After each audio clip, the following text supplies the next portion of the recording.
se me bindje të plot që unë do bëhem prift.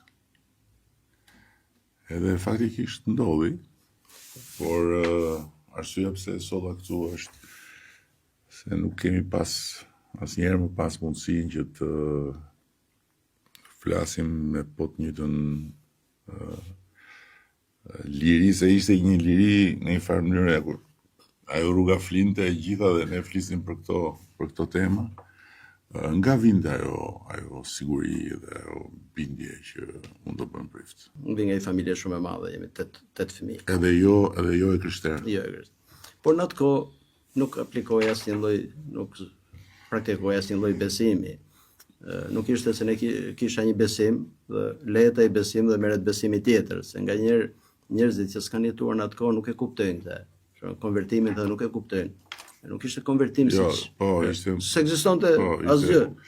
Më shumë ishte një afirmim personal në raport të diçka që vinte nga trungu në të shkuar familjar, po jo se ishte një praktikim i asaj. Dhe kur kam qenë i vogël, edhe në rinin e hershme, gjithmonë më ka pëlqyer shumë leximi. Lexonja pafund.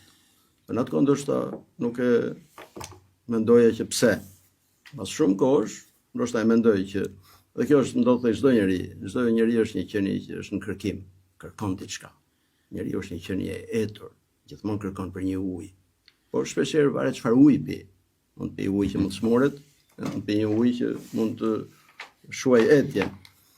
Dhe në vitin e 4 të gjimnazit më ra dorë një libër që ishte Ungjilli. Kur i lexova për herë të parë, ndodhi diçka thellë brenda meje. Kur isha i vogël, thash kisha shumë gëzim. Familje e madhe, ndjesha i mbrojtur, vëllezër, motra. Pastaj dal nga dal gëzimi fillon pak venitet.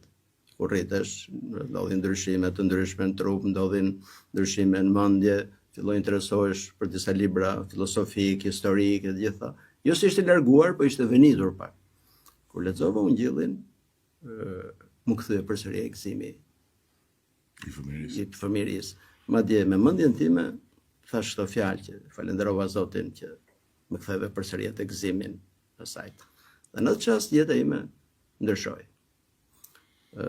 Jo vetëm që lexuam Ungjillin, por pata fatin të njihem edhe me njerëz që kishin aksese në libra akoma më të avancuar se kësaj gjëje. Dhe së bashku me Petrozhen, që u bë dhe nuni im, po thuj se kemi lexuar gjithë bibliotekën që ishte te rruga Elbasanit. Dhe në atë bibliotekë ishte libra jashtëzakonisht vyer.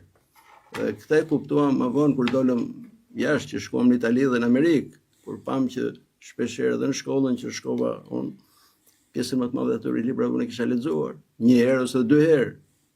Kështu bindja për të bërë prift e për të shërbyer Zotit lindi që atëherë.